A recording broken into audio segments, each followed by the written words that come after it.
troop of soldiers came riding toward the town of San Miguel. Not everyone was happy to see them.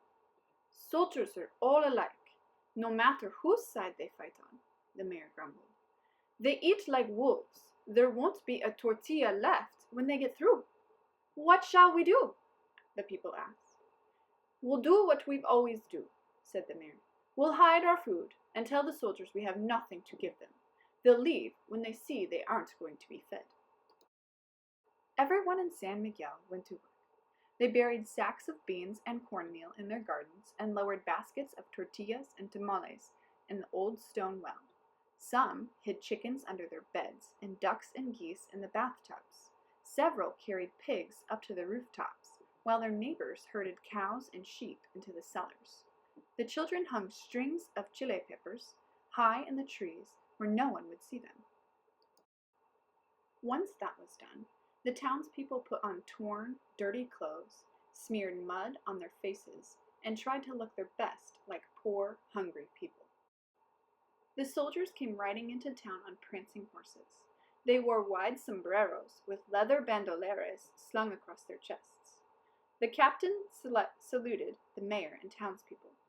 "Señor Alcalde, mi compañeros and I have been riding all day. We are tired and hungry. Can you spare some beans and tortillas? We would be so grateful." The mayor frowned.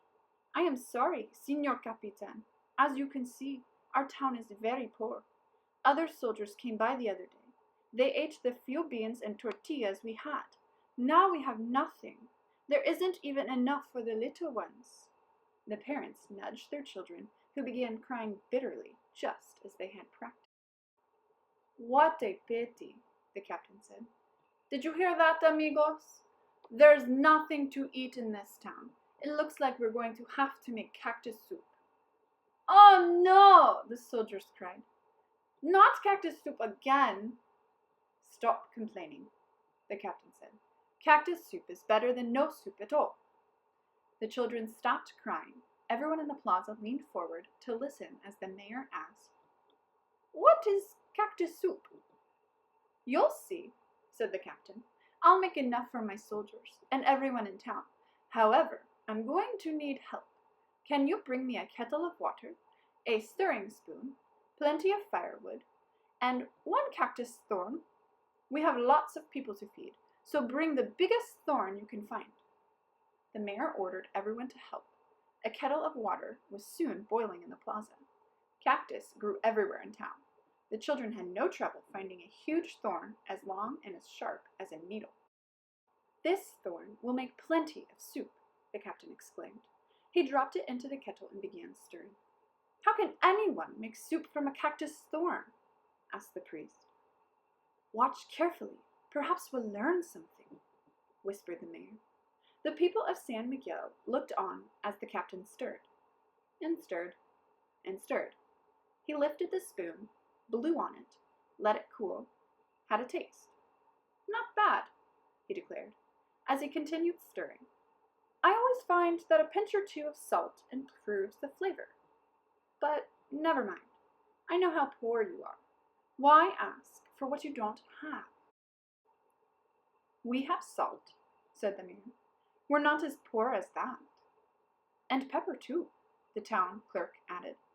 "Does cactus soup taste good with chiles?" "Cactus soup is outstanding with chiles," the soldier exclaimed. People tripped over themselves, running home to fetch salt. The children climbed trees to bring down strings of chile peppers. The captain stirred the salt and the chiles into the soup. He took another taste. "It's getting better," he declared. "Too bad you don't have onions. Cactus soup always tastes better with onions. But why ask for what you don't have?" "I know where I can find some onions," said the priest. "What about garlic?" asked the sacristan. "Garlic makes excellent soup," the captain answered. The priest and the sacristan ran to the church. They came back a few minutes later with a sack of onions and several heads of garlic. The captain chopped up the vegetables and dropped them into the kettle. "Smell that soup!" he exclaimed as he continued stirring. The people of San Miguel sniffed the air. "Soup that smells this good must taste wonderful," cried the members of the town council. "If only we had some beans and carrots and tomatoes, and perhaps even a fat stewing hen. Then our soup would really have flavor," said the captain. "But it's fine the way it is. Why ask for what you don't have?" The townspeople winked at each other. "Come with us," they told the soldiers. They returned in a few minutes, carrying sacks of beans, bunches of carrots, baskets of tomatoes, and several fat stewing hens. "The hens were old," said the mayor. "They wouldn't have lived much longer." "The tomatoes were spoiled," said the barber. "The beans were rotten," said the schoolteacher. "The carrots were moldy," said the shoemaker. "Never mind," said the captain, as he stirred and stirred the ingredients into the thick, rich soup. "That's the best part of Cactus Soup. Whatever you add makes it taste good. I think it's ready now. Who wants to try some?" "Me!" Everyone lined up in the plaza, bowls in hand. The captain ladled out the soup. "This is the best soup I ever ate," said the mayor. "I never tasted anything like it," said his wife. "And to think it was made from a cactus thorn," exclaimed the priest. "Not bad," said the captain. "However, I think cactus soup always tastes better when you have something to go with it." "Such as?" all the people asked. "Tortillas, tamales, sweet potatoes, a roasting pig," cried the soldiers. "That would make for a real fiesta," the captain said. "And some music, too, for dancing later on. However, I know how poor you are. Why ask for what you don't have? Wait here," the mayor told the soldiers. He whispered orders to everyone in town. They all ran home and came back carrying tortillas, tamales, chorizo, camotes, and several fat roasting pigs. What a feast they had!